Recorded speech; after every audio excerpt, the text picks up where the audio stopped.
Nah, ini untuk interval kepercayaan.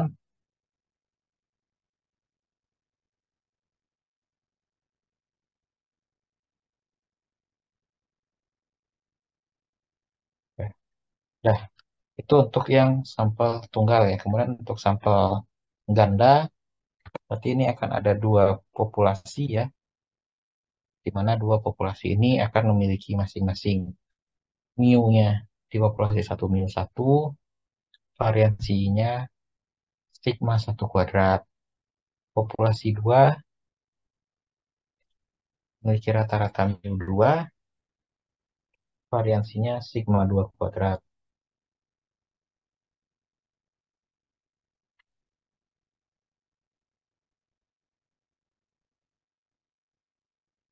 Nah, jadi ini akan berubah ya, jadi ekspektasi rata-ratanya menjadi rata-rata selisih atau gabungan ya dari kedua-duanya. Karena ini kan yang awalnya dari Z. Untuk yang tunggal adalah X bar kurang mu per sigma per akar N. Berarti kalau X bar selisih dua populasi berarti menjadi X1 kurang X2. Selisih mu menjadi X1 kurang mu 2 dan variansi gabungan menjadi akar sigma 1 kuadrat per X. Kan ekspektasinya bergabung gitu ya antara dua populasi ini. Nanti caranya sama ya. Setelah itu Z hitungnya dihitung. Nanti bandingkan dengan Z alpha yang diperoleh dari tabel. Nanti keputusannya apa? Apakah H0-nya ditolak atau gagal? Tolak. Ya, seperti ini ya. Jadi H0-nya adalah selisihnya sama dengan delta tertentu. Banding H1-nya tidak sama, besar atau kecil dengan deltanya.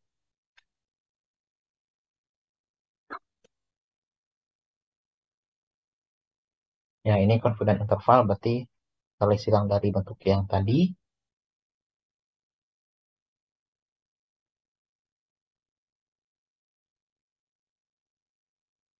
Pokoknya nanti Z-nya dicari ya masing-masing ya. Nah, kemudian kalau dia itu kecil dari 30, kita pakai T, di mana T ini juga awalnya kan berasal dari T X bar kurang mu per S per akar N. Jadi ini menjadi X selisih ya, X1 bar, X bar kurang X2 bar, ini selisih dari mu 1 kurang mu 2, ini dari deviasi gabungan. Kemudian SP-nya adalah gabungan dari variansi masing-masing ya, mana degree of freedom-nya menjadi N1. Yang pertama kan ini dari N1 min 1 tambah N2 min 1. Makanya menjadi N1 tambah N2 dikurang 2 degree of freedom-nya.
Nah, ini H1, H0 H1-nya.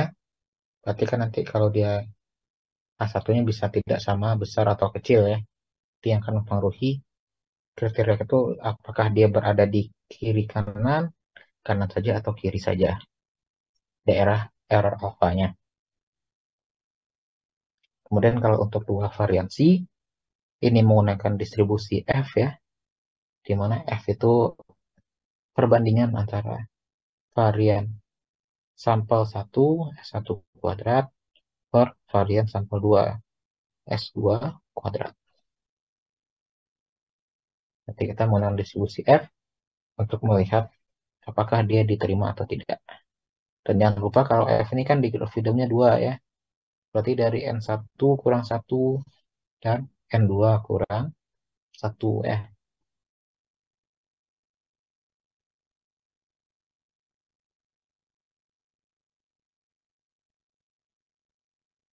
Nah, ini interval kepercayaannya. Kemudian ini untuk proporsi dua populasi ya. Berarti selisih ya. Bisa juga ini sebagai P1 kurang P2 sama dengan 0 berbanding dengan P1 kurang P2 tidak sama dengan 0. Di mana ini menjadi selisih yang sampel, ini populasi per porsi gabungannya.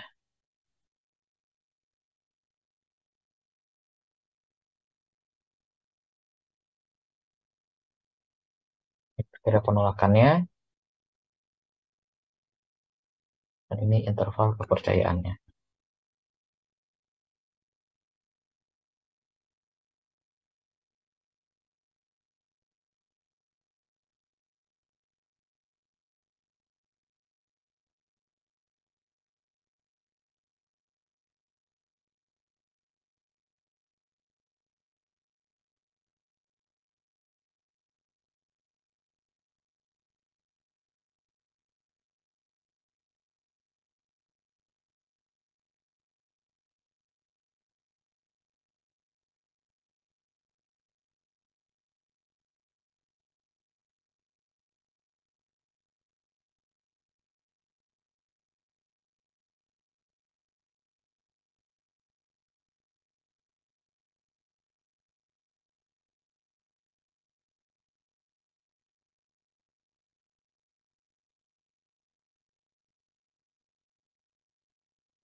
Nah, itu yang eh, single dan double ya, untuk yang sampel tunggal sampel berganda.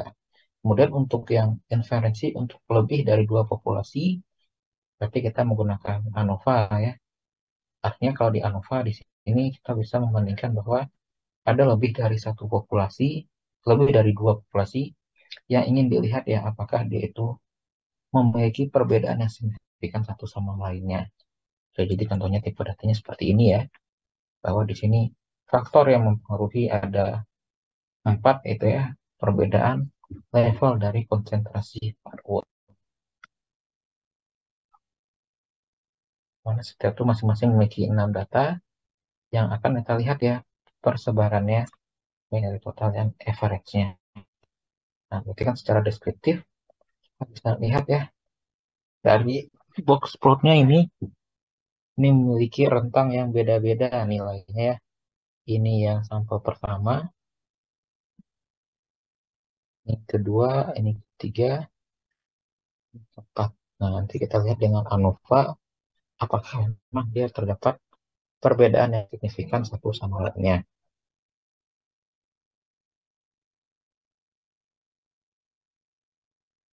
Berarti kan secara umum kita bisa tahu ya bahwa sebenarnya setiap nilai observasi YIJ itu peroleh dari grand mean tambah varian akibat perbedaan treatment dan error ya. Jadi nanti nilai-nilai ini kita nyatakan dalam bentuk tabel ya. Y11, Y12 sampai Y1N untuk treatment level pertama nanti akan memiliki total Y1 bar, Y1 titik, kemudian rata-ratanya dibagi N1, jadi Y1 titik bar. Sampai nanti kita peroleh rata-rata keseluruhan grand mean-nya berarti kan Y bar titik titik ya. Nah, nilai-nilai itulah yang akan digunakan untuk mencari nilai sum square pada ANOVA. Di mana sum square ini ada tiga. Sum square total yang menyatakan variansi atau selisih antara setiap YIJ dengan grand mean Y bar titik-titik. Kemudian ini sum square treatment, berarti ini selisih rata-rata kelompok dengan grand mean. Kemudian sum square error, setiap data YIJ dengan rata-rata kelasnya.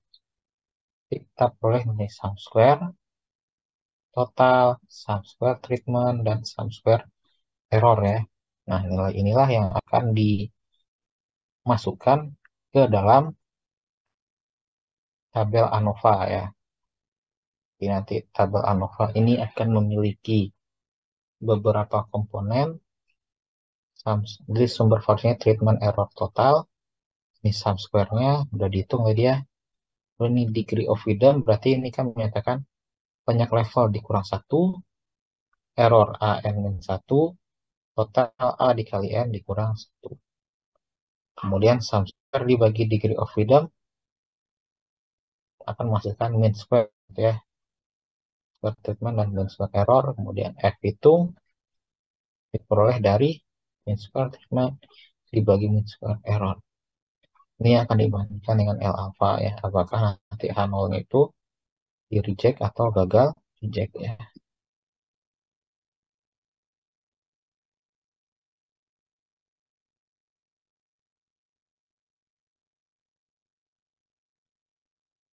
Nah, ini contohnya tadi bahwa H0 itu tidak ada pengaruh perbedaan ya. Berarti nanti H0 yang ada setiap treatment sama dengan 0, H1-nya tidak sama dengan 0, berarti ada pengaruh. Hitung sum square total, treatment sama error. Habis itu kita masukkan ke tabel ANOVA. Ya, nanti kita lihat ya. Wah,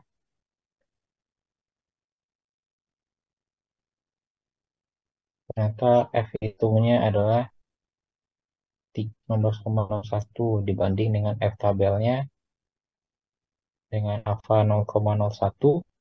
Ya, udah berarti lihat dari error treatment nanti adalah alpha 0,01 di graph freedom pertama 3, satu lagi 20 ya. Jadi karena kita sudah temukan ya bahwa F hitung besar dari F alpha, berarti H0-nya kita dicek ya. Jadi dapat kita simpulkan bahwa terdapat perbedaan pengaruh ya. Ini juga terlihat ya kalau kita lihat di box plotnya ini kan beda-beda ya nilainya ya, tidak terlalu berdempet satu sama lain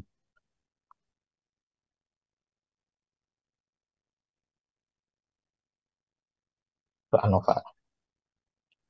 Nah, satu lagi tuh regresi ya. Regresi ini untuk melihat ya bagaimana hubungan antara suatu variabel dependen dan independen sama-sama variabel metrik gitu ya. Jadi kita sebut bahwa variabel yang menjadi variabel independennya adalah X ya, X1, X2, X sekian. Kemudian ini menjadi koefisien regresinya ya, beta 0, beta 1, beta 2 untuk memprediksi nilai variabel dependen Y dan error ya.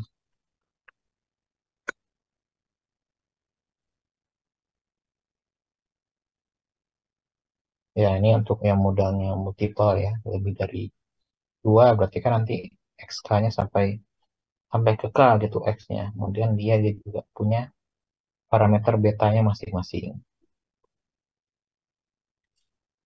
Jadi kan intinya kita akan mencari nilai berapa nilai beta-beta ini, beta 0, beta 1, beta 2 sampai beta K untuk membentuk persamaan Y ini. Untuk memprediksi berapa nilai pengaruh X1, X2 sampai K terhadap perubahan nilai Y-nya.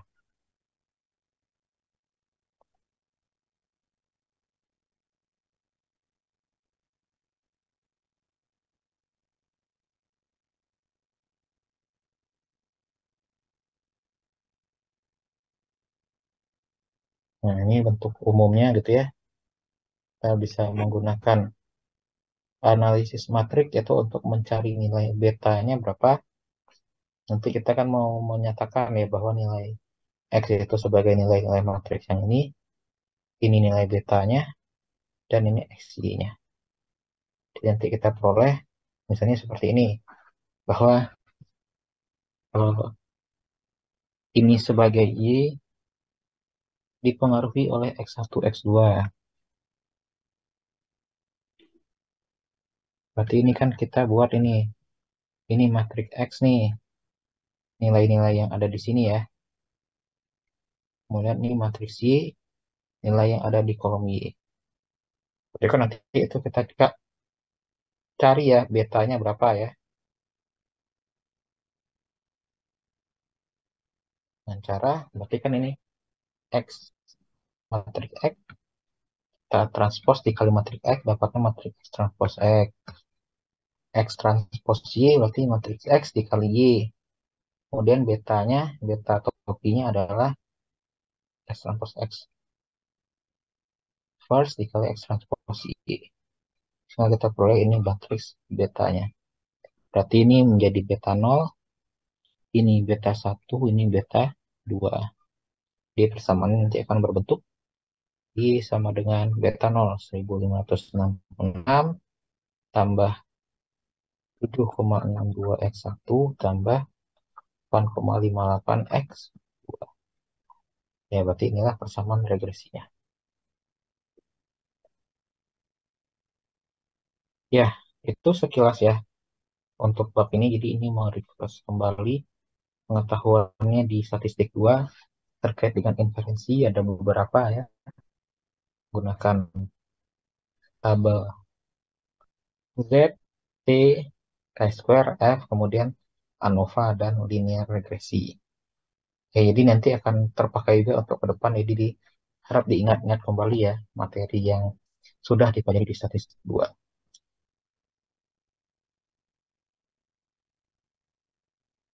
Nah, berikutnya ikan kelompok berapa kemarin tuh? Sampai kelompok Kelompok 6. Raka.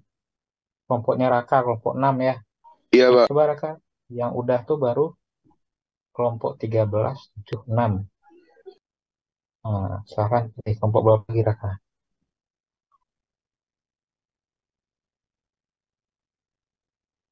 Kelompok berapa lagi? Kelompok 10, Pak. 10. Siapa kelompok 10? Akila. Ya Pak, saya share screen.